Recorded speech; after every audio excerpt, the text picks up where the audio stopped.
Weird World Order broadcast.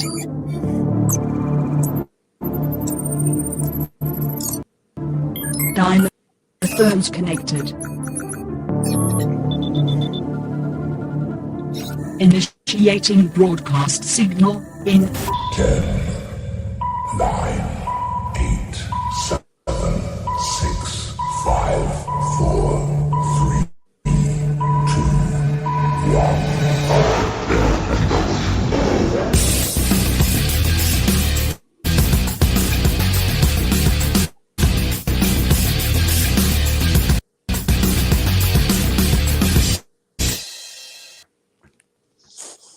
Ladies, gentlemen, and knights of the Nerd World Order, this is the Nerd World Order broadcast. I am the man that you call Dukes, and to my right, here comes the... Booyah! What's up with your boy, Joe? How's everyone? And to my other right, coming straight out of Krakoa, weighing in at 178 adamantium-filled pounds, Alfonso X-Man Flores. I'm the best there is at what I do, bub, and what I do isn't very nice. And driving in from Gotham City, taking a break from helping out the Batman, we got Devlin Batmite Talbert. I am Vegemite. How you guys doing today? So good. Doing good. Pretty doing good. Awesome. Glad to hear it. You know, normally I start off by saying, hey, what did you guys do nerdy this weekend? But this time I know because we hung out. WonderCon was awesome. I loved hanging out with you guys. It just rocked. Had a great time. I'm just going to turn it to whoever wants to talk first. Just tell us about your experiences at WonderCon this weekend. Let's see, Joe, you were there first. Joe, you're up, my bro. Me and Alan was there first. It was dope. It was quite organized as far as like there was no security this year. Maybe out in the front to let us in, but there was no security inside. And I think maybe they only said like a couple of times all day, put on your mask. But everyone was pretty perceptive to wearing their mask while they were inside, which it kind of irritated me because it seemed like the AC wasn't on and the mask breathing, and then I wear glasses, so it was kind of fogging up my glasses. So that part was irritating me, but it was really nice to be back in some Comic-Con action, just to be around, you know, vendors, you know, cosplayers were out front cosplaying. So that was pretty cool just to see everybody outside. You know, you could tell like everybody hadn't seen each other for a while. It was like a big old family reunion for a lot of cosplayers and people that have been going there for years, because I want to say it's been closed for 3 years. So it's pretty good to go back and you could tell like some of the vendors weren't there.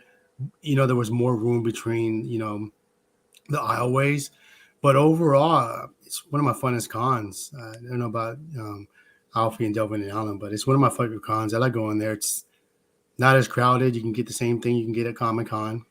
Like people always ask me like, hey, what's the difference between Comic-Con and WonderCon?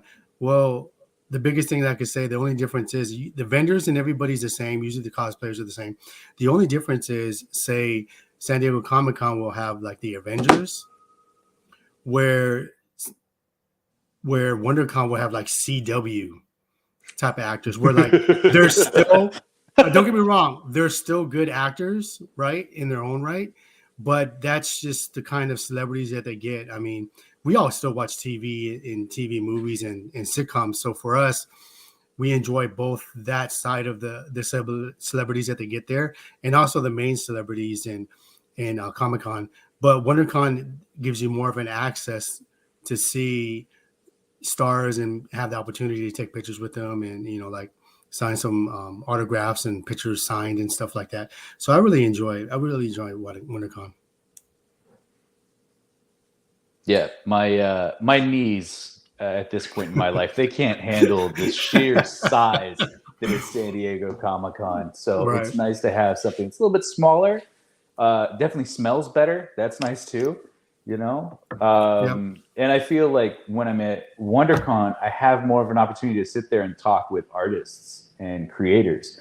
Whereas in San Diego, it's like boom, boom, boom. They just want to get you out and get to the next person. So it feels more close than other Comic Cons in a good way, not close like you're too close to me. Yeah. Yeah. To me, San Diego's become more about Hollywood, and there's less comic book vendors. There's less, there's all the big booths, which are really nice. But I mean, you got to remember what the Comic Cons are all about.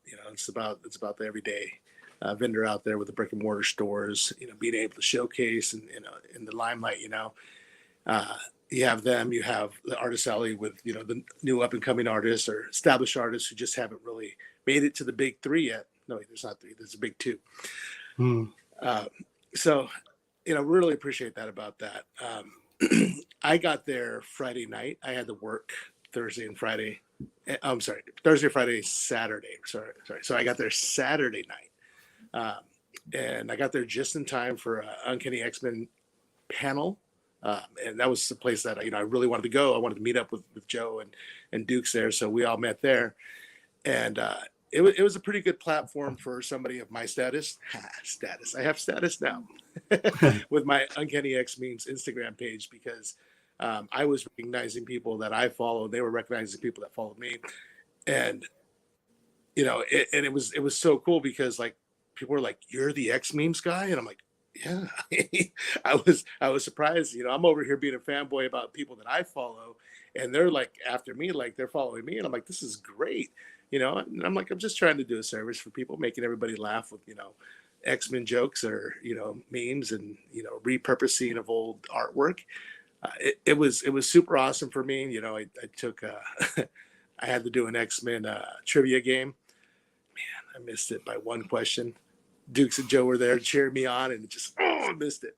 So, so far, I mean, that's how it started out for me Friday night. And then we moved on to Saturday. So what would you think of Saturday? Nope, Sunday. I'm sorry. What'd you think of Sunday, Joe? I'll jump in on Sunday. The best part of Sunday was pretty much seeing the family, for lack of a better phrase. All you guys rolled up there, and that was awesome. We saw Steven.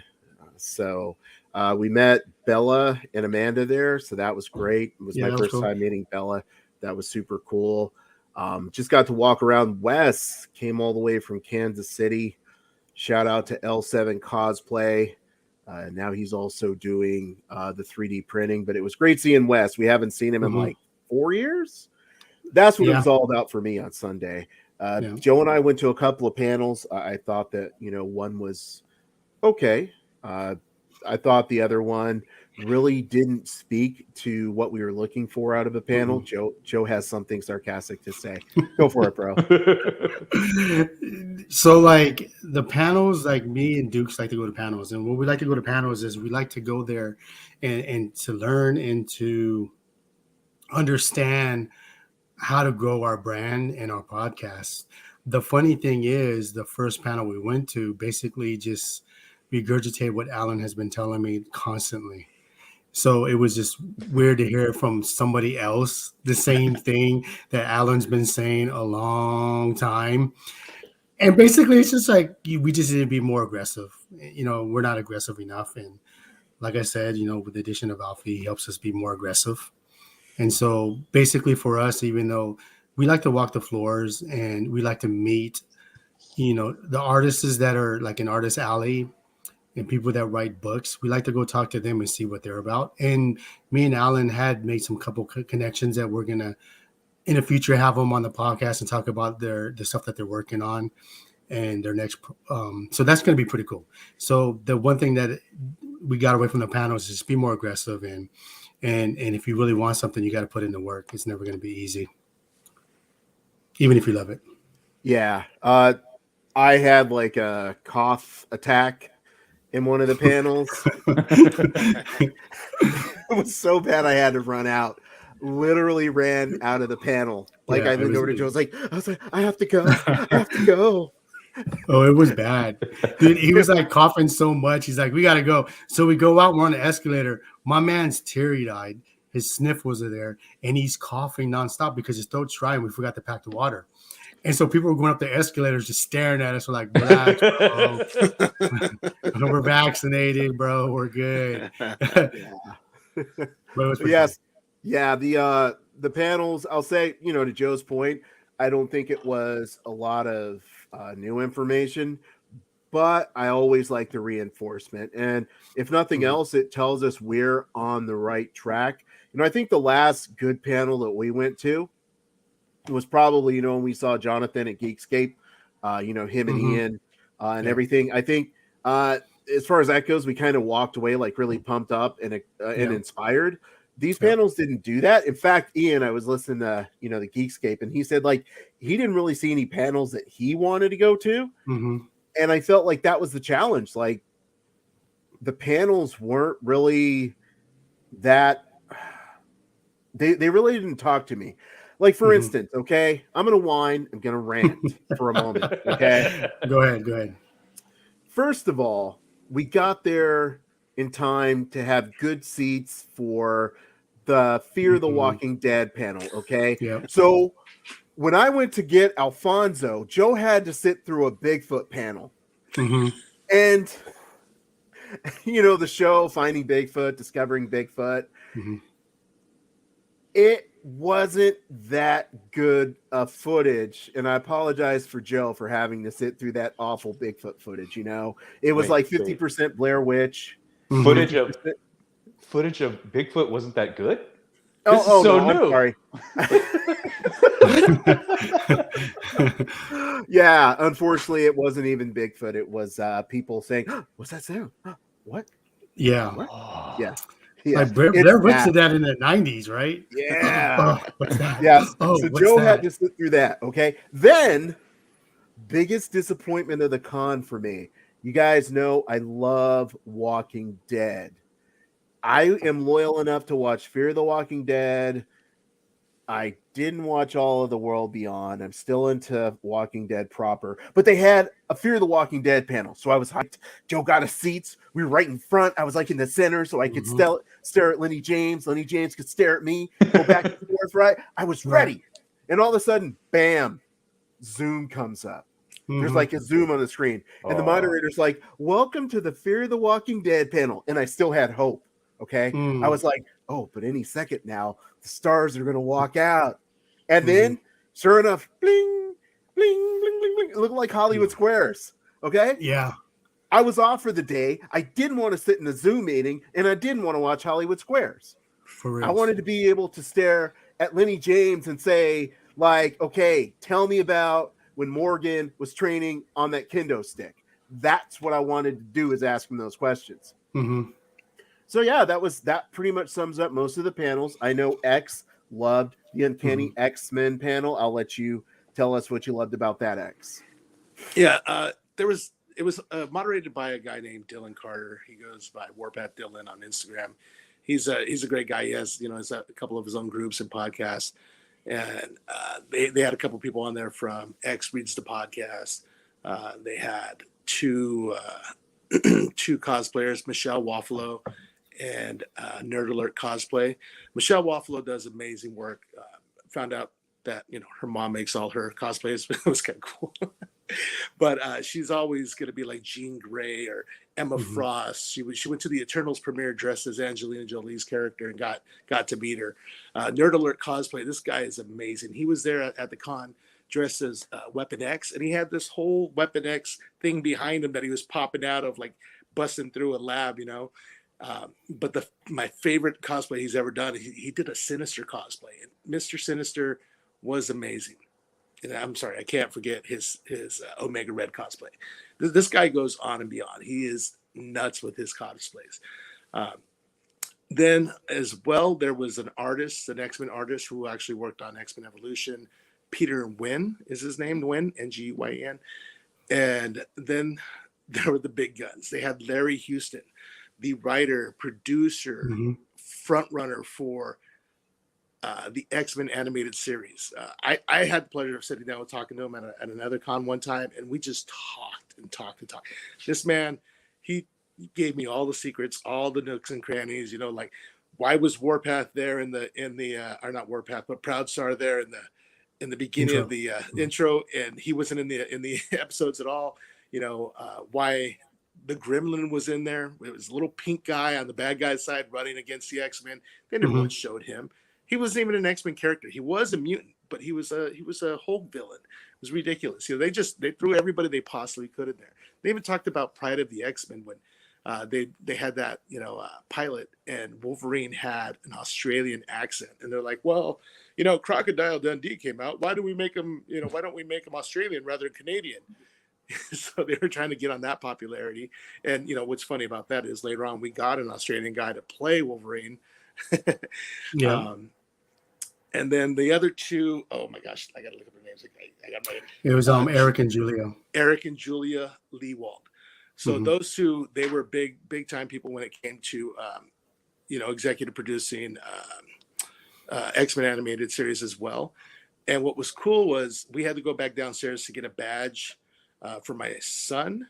And while we were walking down there, Joe stopped to take a break. We walked a little bit ahead, and we just ran into them. They were on their way out. We stopped and we talked to them for a good 20 minutes. It was so amazing. They gave us some insight about the new upcoming X-Men animated series for Disney Plus, but sadly we can't talk about that. We had to sign NDAs. No, I'm kidding. It was a verbal agreement, a smile and a nod, and we're like, okay, we get it.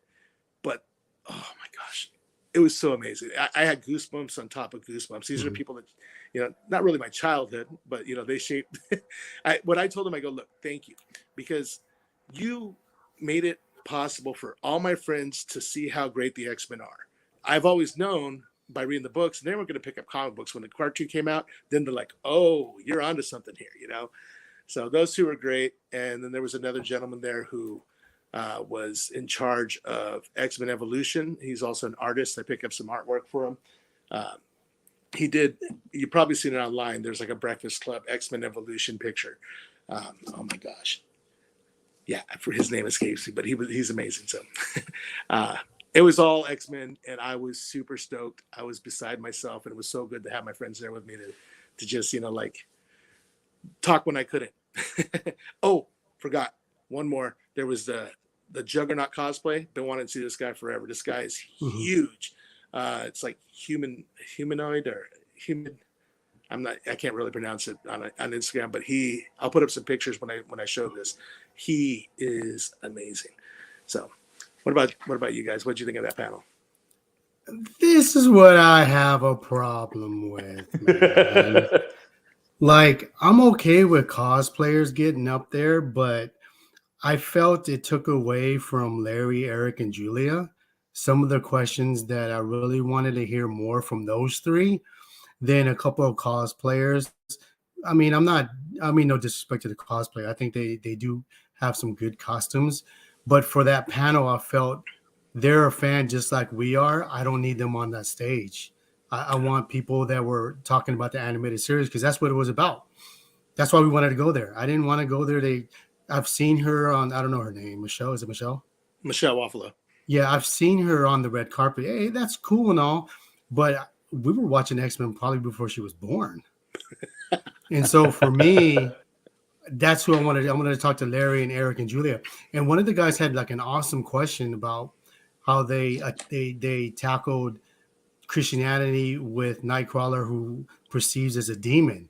And just to hear them tell the story of how hard it was to get that episode out, and that the main producer was like, you have to do it right. If you're not going to do it right, then don't do it.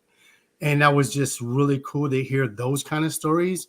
And also to Alfie's point, when Houston was breaking it down, like those cameos that we were seeing that didn't have anything to do with the episode, that was a shout out to all the people that helped make that series continue, because it went up to 4 seasons. I want to say, is it 4 or 5, Alfie? I believe it's 4. Yeah, it's 4. So they said the first season that they did, they all got fired. And so when we all started watching it, it got the ratings, and then they called them all back and said, hey, can you make more? Those are the stories that I wanted to hear. I don't want to hear someone, oh, the outfits is nice, and you're on the red carpet, and you get to watch movie premieres when all 4 of us in this chat don't get to see it. I mean, that's cool and all. But I really wanted, more questions towards those 3. because they were very integral in all of our lives growing up. Because when X-Men first came out, nobody knew the X-Men unless true comic book readers. So that just tells you that comic book readers rallied around that TV show for it to keep going. Not the fan that doesn't know anything about X-Men. It was all of us. And Eric, Julian, and Houston was really adamant about letting us know, thank you. And we're like, thank you. And they were so humbled, and they said, without us, there would be no X-Men. And when we were talking to Eric and Julie outside, what they had told us, Alfie, I read an article. So, like, if you want to say something about that conversation, you can. Because when they broke it down, they just validated what I had read about. Oh, okay. Gotcha. Yeah. But still, since they were, they said that they couldn't say anything. So just consider, they weren't allowed to say anything. Yeah. So we shouldn't say what they said. Yeah, no doubt. But it's just dope because, sometimes when you read or see stuff, you think it's not real or fake. But just to hear it coming from straight from their mouths, it's pretty cool. Oh, man. And the jackets and the hats they had, they all said, previously on X-Men. I'm like, I want one of those. That was so cool. Yeah. I think we can, though. I think you have a website. We can get that. I got their business card, which is a Sentinel on the front. Yeah. Got all the info. I'm going to go to get myself some there. Nice. Shout them out, X. What's the website? Okay, so we're going to go to on Twitter. They're at XMen TAS for the animated series, XMen TAS. You can email them at xmentas92@gmail.com, or you could also visit xmentas.com. So there's no hyphen. It's just XMENTAS. That's pretty awesome. They have some really great merchandise. I know Alfonso will be wearing some of it. I'll probably pick up some of the pins because I love getting pins. So yeah, thanks for shouting them out, X. Yeah. Hey, yes, sir. I do want to take a minute. Sorry. Stephen E. Gordon is a gentleman who was the producer, writer, artist for X-Men Evolution. The guy was a great guy. I said talk with him for a little bit too. At his booth later, got a picture with him. I'll post that. It'll be down here somewhere. Those guys are so great. I can't believe how humble they're grateful to us, and it's like, how? I mean, we're so grateful to you. It's just like so much mutual respect there. And it's nice to be known. It's nice to know that as a fan, you're appreciated, because sometimes people get too big and they're like, beneath me, you're beneath me, move on. Yeah. It was really cool. But I forgot to say, to Alfie, when he said I was sitting down, so these two guys decided to go have a conversation with Eric and Julia and take selfies without me. I just happened it was like my spider sense went up, and I looked and I saw these two guys. Just like, I can't believe these guys. They didn't send me a text, hey, yo, you need to get over here. They knew where I went to go sit. It wasn't that far from them. Selfish. We didn't even know they were coming. They did a drive-by, and we're like, whoa. I would have called you over, Joe. Thank you, Delvin. I appreciate that. No, normally I could come up with a good excuse, but we were just so excited. And initially, I was like, Alfonso, do you want to get a picture? And they're like, yeah, sure. I was just supposed to take a picture with Alfonso. But then Alfonso's like, no, wait. And he does we can get a picture together. And then, at that exact moment, Joe walks up, and he was just like, betrayal. Yeah, dude. I was like Justin Timberlake and Black Eyed Peas, dude. Where's the love? Where's the love? Yeah, we would have texted you, but we were too busy on our hands and knees bowing, saying, we're not worthy. We're not worthy. Yeah.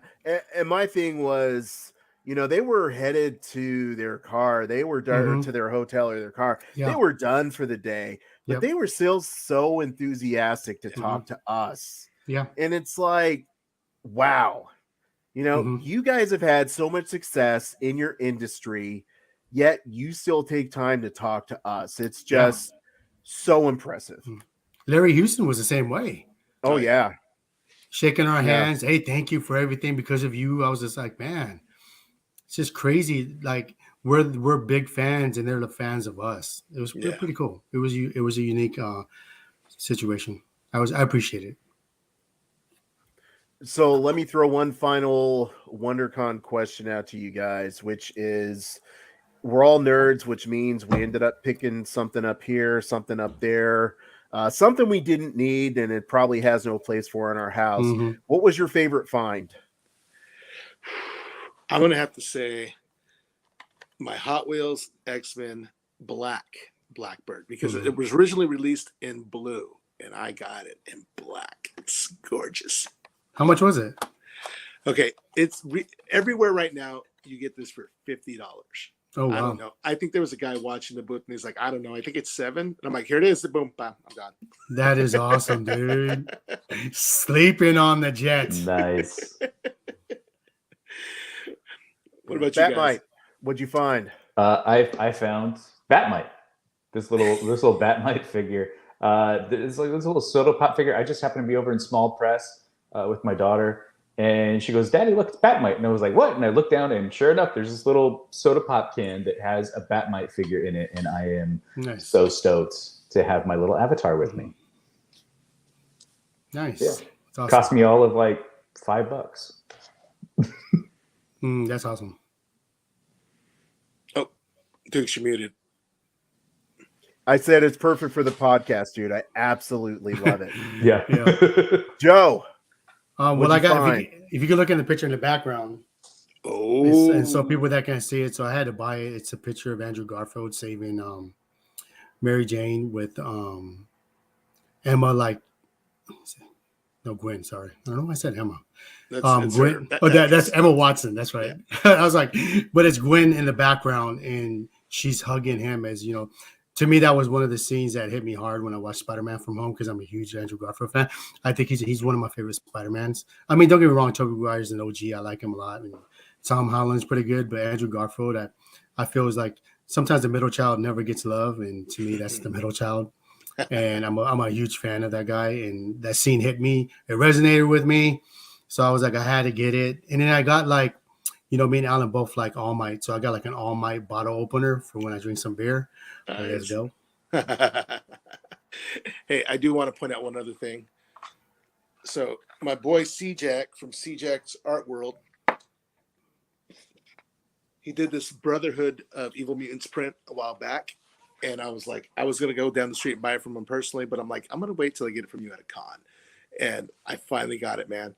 It's got Sabretooth, Avalanche, Toad, Mystique, Blob, and Pyro. And he even gave me a Mystique sticker, and I cannot wait to put that on something. I got to find something around here to put that on. But C-Jack's Art World on Instagram, I'll put something down here as well. But he is great. Awesome. For me, there were a few things. I'm going to give a few shout outs. So Joe and I were walking around sweating like we were in the sauna, and a gentleman started talking to us, just not about his comic book, but just in general. You know, how you guys doing? If you enjoyed the con, stuff like that. And it's Mr. Jack Foster. Name of this comic book is Gun. Nice. The thing that really interested me about this comic book is it has the villain's perspective, and it starts off from like he wants to be a villain. He works his way up, and it's that journey. That's what it talks about. So we told Jack that we were going to review the comic book on the podcast. We're going to do that in the future. And he's actually coming out with volume 3 soon of his series. So we're trying to get him on the get him on the podcast here. So that'll be really cool. Yeah. I'm looking forward to reading it and, go from there. Also, I was walking around and a gentleman asked me if I read books, and I was honest. No, I do not. I told him it might make me sound illiterate, but I don't read books. And he was nice about it. He's like, well, I'm sure that you watch videos or something. That's okay. And I was like, nah, I just don't read. And so he had this intimidating book. This here, this is a dictionary, bro. Okay, don't ask me if I read and then hand me a dictionary. But there's something that really caught me when I was talking to him. His dad basically said, like, hey, this is my son's work. I'm just here to support him. And that's how I want to be when my son has his ambition. Is that like, I'm here to support him. I'm going to take my weekend. I could be chilling, but I'm here to support my son. So I promised Mr. Jason Michael Primrose that I would actually read all, let's say how many pages this is, Mr. Primrose, because I can't believe you expect me to read 699 pages, Mr. Primrose.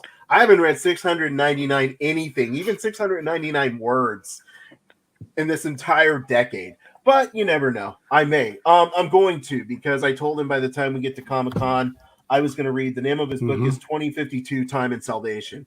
So I told him I was going to, read the entire book. He was actually in one of the panels that Joe and I had watched the previous day. And like I said, he was really nice. He actually took a picture with me and Joe. Yeah. And his dad, like I said, if you're a dad and you're supporting your kid, you're taking your weekend, I'm going to support your kid too. I love that. Yeah, for sure. Yeah. For sure. Yeah. Also, got a shout out to my boy Until Death. I don't know if you guys can see that. Yeah. So that's basically what he does is he takes things that are traditional and he gives them sort of a modern flair, whether it be adding a hip hop element to, Disney stuff. Or more of a modern punk edge, or he might take like wrestling stuff and mix it up a little bit. So you can actually find him at elcapitanic.com. I'll just put it up there because it's, you can see it later. Anyway, ElCap. I just call him ElCap because his website name's incredibly long. So yeah, it was really great to see him.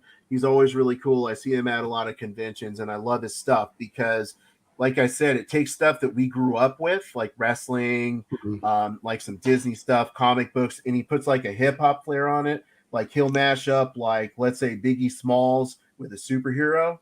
Super cool stuff. But my number one acquisition, every time I walk around booths, I look and I see Deku, I see Bakuga, and I say, do you have any All Might? And they say no. And so I was walking around and I found finally an All Might action figure that I can stand up. And this, I just grabbed it real fast because it was on my shelf. I love All Might because as much as he's like a, let's say, a manga character, an anime character, he never gives up. He keeps moving forward. He's there to inspire other people. And I'm like, dude, that's what I love about All Might is he smiles in the face of adversity. He smiles for those who can't smile. So I was like, wow, I finally found some All Might. So seriously, that made my day right there is when I found a piece of All Might. So that was my number one thing. And, shout out to everyone else who was super nice at the convention. That's pretty much us with WonderCon. Hey, let me quote All Might real quick. I am here. I don't know that because I don't watch dub. Yeah. Oh, wow. Yeah. I'm Japanese, so I have Japanese and subtitles. Well, I don't watch subtitles because that's reading. But you watch something on Netflix with subtitles. I'm like, what?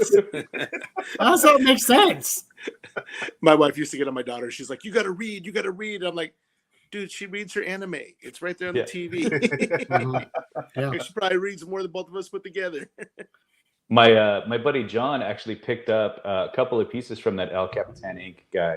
I don't know if you saw him there, but the Mickey Mouse Michael Jordan, where he's doing the famous dunk pose. Oh, yeah. He picked up that piece. And then he also did one where it was Spider-Man doing a dunk as well. He picked up both those pieces. Oh, that's awesome. Yeah. Alan likes to do the political, like what El Capitan does. Bro, he takes like the innocent stuff and puts a little street swag on it. Yeah. Nice. So like that's what I like about it. Like it takes you back to the hood. Yeah. Street swag. See, Joe just does it so well. Hey, real quick, Devlin, why don't you give a shout out to that one artist, that pirate guy? What was his name again? Nigel Sade, S-A-D-E. Yeah. So this guy has been going to the cons for decades, really. So you can check him out on Instagram and Facebook. The Art of Nigel Sade, S-A-D-E. Dude's amazing. He's got these really cool concept pieces where you'll see like the famous ships from all of our favorite sci-fis. They'll be in like a upward profile kind of position with really cool art behind them. Guys, stuff is great. And he's always showing up to con dressed like a pirate. Oh, that's cool. Yeah. And how many pieces of his work do you own? One somewhere. Could have sworn it was more. No, it's just one. We're always about to buy something. Yeah, that's cool. Hey, Alan, after you read that book, let me read it because I want to make sure we both read that book before we get to Comic-Con. Little motivation for you to read it first.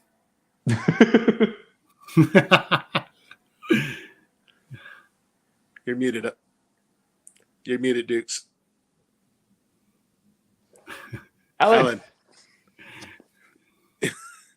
I was supposed to be in San Diego tomorrow for a meeting. I'm thinking I can swing by and drop off that book for Joe. And let me do it first. Yeah. Because if you're waiting on me to finish reading, bro, like, you know that I'm going to finish it like a day before the con. Yeah, no doubt. No doubt. You probably, if you do that. If I do that. No, I'll finish it. I'm going to start reading, like, let's say, I'll mathematically work it out. So, like, okay, there are exactly 98 days until the con. If I read this many pages. Yeah, I'll read it, bro, and then I'll get it to you. Cool. Yeah, absolutely. Yeah, so overall, I have to say that WonderCon was pretty good. Let me ask you guys a question. Now, having gone to WonderCon, does this make you excited for San Diego Comic-Con, or do you feel like WonderCon's just overall a better experience? I think Comic-Con, it's going to be in the summer. So the mask was so brutal with no AC. And we all know San Diego Comic-Con never has the AC on. And it's just going to be straight hot summer. And sorry, Dolan, you will be smelling some stank because San Diego Comic-Con is known for that. It's just going to be stink on ya. But yeah, I'm kind of looking forward to like probably networking some more. I think that's what I'm looking forward to is hitting up the artist alley again and see, like anybody that's a Kickstarter or something going on that maybe have a volume of comics already out and they have a new project. So I'm looking forward to connect and networking and meeting more people that way. I think I've changed my whole goal for Comic-Cons now is just to go out there and network and meet people and to grow together because, everybody can help each other grow. And so like, that's my mission now, not so much seeing celebrities anymore, but more so like just connecting with the average person that's trying to do what we're trying to do and, spread love, nerd fandom stuff. Me personally, I'm all about the photo ops. You know what I mean? So just so you know, if you're out there dressed as an X-Men character, I'm getting a picture with you. All right. And if your costume's cool, otherwise, I'm still going to get a picture with you. I'm going to get a picture with you. I'm going to get a picture with Devlin with you. I'm going to get a picture with Dukes with you. I'm going to get a picture with Joe with you. I'm shooting you. I'm shooting all you. I'm like Deadpool. Yeah. But the picture, man. And I think I did a better job this year than I've done most where I get the people's information to where I can actually tag them in it. Because, I mean, they put a lot of hard work into it and they do a lot of good stuff. So I should definitely, be more obligated to share with the world who they are. But, yeah, there were some amazing cosplays this year. You're right. Anaheim didn't smell bad at all, but San Diego is going to be a different story. But just so you know, next thing's going to be coming to you from the NWO, baby. Mm-hmm. Well, the X-Men, the guy that did the Wolverine, he had the Weapon X and the whole get up. I mean, that's the guy that was on the panel. I mean, don't get me wrong. Him and Michelle's cosplays are off the chain. His Sinister is freaking dope. So dope. Yeah, it's Nerd Alert cosplay. Nerd Alert. Interestingly, I started following him and I didn't realize that. Because, I mean, he does like Mortal Kombat stuff and it's really good. He does Street Fighter and it's really good. But I didn't realize that his X-Men stuff was so good. So yeah, that Weapon X that he did, it's who thought, obviously he did, like, hey, you know what I want to do? I want to create an entire structure to enhance my cosplay. Mm-hmm. It's like, wow, that's one of those things where people are constantly evolving the art of cosplay. You know, some people might add like Master Jedi does an incredible job of building mechs for Transformers. So it's like everyone looks at like, okay, what's my niche? How can I create my own style in cosplay? And him doing that, creating that backdrop was just sick. It was awesome. Speaking of cosplays too, real quick, I should give my daughter a shout out. She dressed up as William Afton from Five Nights at Freddy's. She's not one of the animatronic things, but it's kind of like William Afton, I guess, is the person who kind of fixes the animatronics. And at one point, gets stuck in one because it got all wound up in the gears. But to me, it was like such an obscure thing, and I'm like, she's telling me everybody knows about the bears and the rabbits that are all animatronics killing everybody. I go, but people are going to know you. It's like so obscure. And we're walking around and people are like, oh, can I get a picture with you? Can I get a picture with you? I was like, what? I was taking a picture with Batman. I dropped myself on the ground and she went to go pick it up for me. And 3 little girls were standing around her all giddy. And I'm like, are you guys wanting to take a picture with her? They're like, oh, yes, please. We'll wait. It's okay. I'm like, yeah, I couldn't believe it. She did such an amazing job. And it was kind of a simple throw together outfit that, we did in a week because, we didn't really have a lot of notice for this, I guess. We did, but, we kind of put it off to the end. And then my son, he dressed up as Iron Man. He put on his classic standard Halloween Iron Man suit. And, he went around the con. He was taking pictures with every single Avenger he possibly could. He got together a couple of Iron Men. He fought Skeletor. Man, kid he had such a blast. But about 12:30, he was like, when's mommy picking me up? I'm so tired. It's so loud. Yeah. Devlin, what are your thoughts on hitting San Diego Comic-Con? You think you're interested more now because of WonderCon? No. At max, if I'm gonna go, honestly, it's just gonna be to the outside stuff. They do such a great job of like encompassing the entire city, the entire downtown San Diego area for Comic-Con, that for me, because there's so much room to like move around and like not feel like I'm crowded in, it's a better experience. Like I have a better time walking around out there. So I may go down one of those days, but I'm not going on the floor. I know that for sure. We always ghost Thursdays. Yeah, we call it ghosting the con. So the first day, Thursday. Yeah. So put it in your books now. Alfonso, get the day off. I'll get the day off too. Yeah, we go down there Thursday. We ghost the con and walk around like one time I was standing for a Walking Dead exhibit. I didn't even go on that, I don't think. But anyway, I was standing in Walking Dead and ended up on a Walking Dead commercial because I was ghosting the con. And they have a cool carnival thing there. Like the last time Comic-Con was open, not Comic-Con special edition, but the Comic-Con before that, they turned an area into like one of the scenes from Shazam. Like the carnival scene.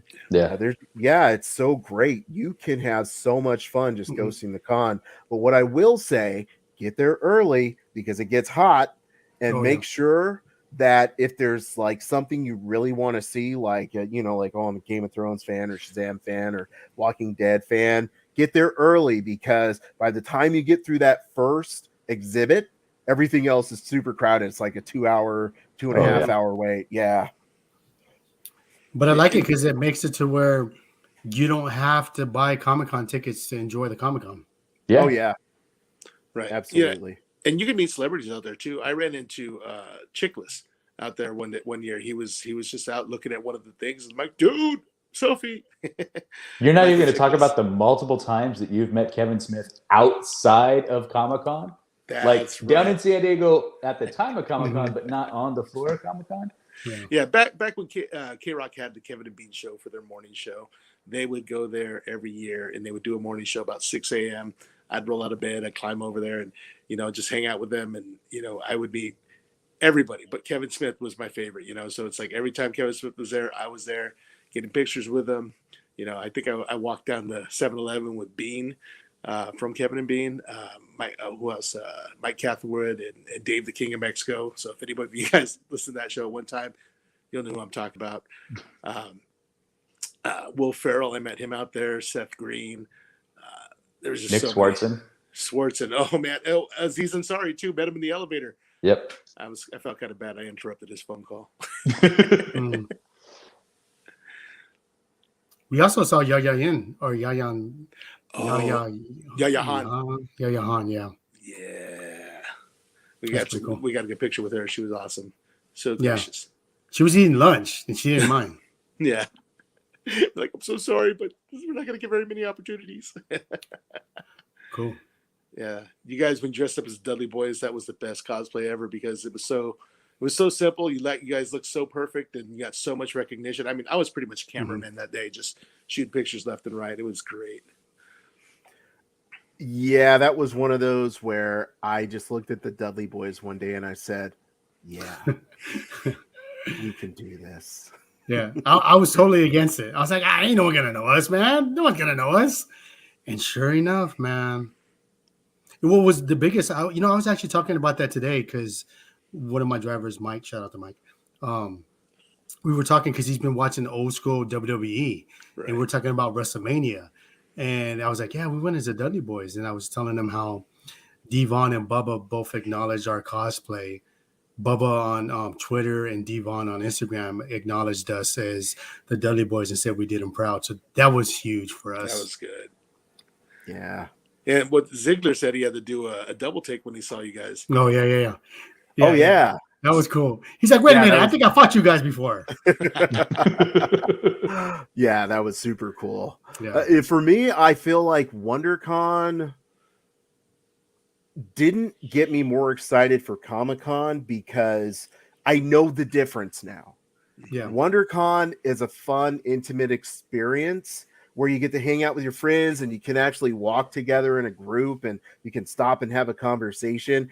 And, to Joe's point earlier, you can stop and like talk to the artists and get to know them and find out about what they're doing and make connections. Comic-Con's just a beast, man. Yeah. You feel like you're being herded, and we get there at like 3:00 in the morning and we're sprinting through the halls, and we're getting wristbands so that we can possibly get an autograph. It's so hectic and so overwhelming. Yeah, it's cool.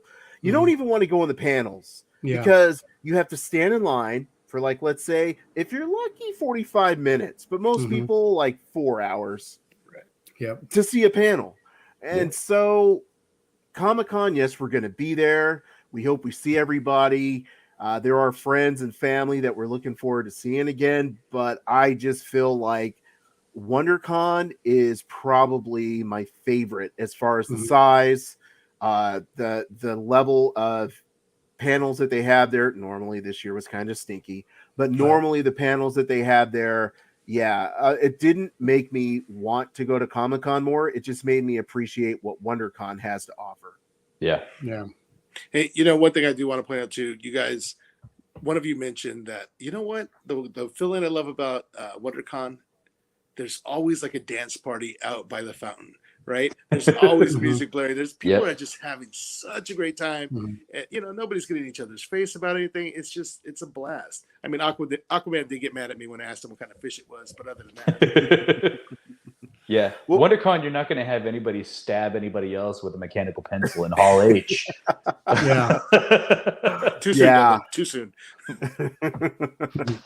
It's interesting because I remember going to WonderCon years ago, and Hip Hop Trooper would just be standing around with his boombox, waving at people, taking pictures with people. And I feel like he started that whole dance party. He totally did. Yeah. He totally did. But now, I hate to say the younger kids, like we're the old dudes, but I'm going to say it. The younger kids kept that tradition going. Oh, yeah. It was cool. And he started that. And that's really cool that, like, he started this years ago and people continue it. That's what makes Wonder. Yeah, you're right, Alfonso. That's a tradition that carried through for so many generations. And that dude started it. Now he's in Atlanta. He's probably at Dragon Con all the time. But that legacy continues for you. That's awesome. Yeah. I bet he's doing it there. Yeah. Yeah. Speaking of which, we all got to hop on a plane and go to Dragon Con. My sister will let us sleep in her basement Nice. It's a nice basement, guys. Okay, it's a nice basement. She'll let us sleep in the basement. We can go to Dragon Con. It's very nice. So we need to check out Dragon Con sometime. Hey, as long as you don't hear no claws in the pipes, I'm okay with it. I'll make sure to bring my CPAP machine so you guys. I'll keep you up with my snoring. Oh Awesome. no, me and Alan do enough of that. Yeah, it's definitely a snore battle when we're hanging out at the con. Yeah. Well, gentlemen, this brings us to the end of this episode of the Nerd World Order broadcast. It's been really great talking about WonderCon. So until next time, ladies, gentlemen, and knights of the Nerd World Order, I am NWO. We are NWO. Nerds redefined. Booyah!